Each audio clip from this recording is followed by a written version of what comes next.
জীবনটা একটি চাঁদের মতো, কখনো পরিপূর্ণ আলোময় চাঁদের মতো ভালো যায়, আবার কখনো অমাবস্যার অন্ধকার চাঁদের মতো খারাপ যায়।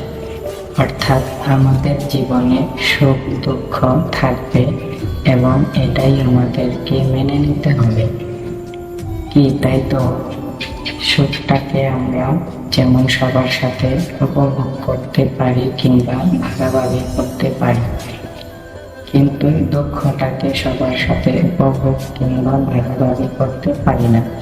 মন যখন বেশি খারাপ লাগে, অর্থাৎ কোনো কাজে যখন বসে না বা খুব কষ্ট হয়, তখন ফেসবুকে বা অন্যান্য সোশ্যাল মিডিয়াতে একটি ছোট স্ট্যাটাস বা একটি বাংলা ক্যাপশন পোস্ট করে আমরা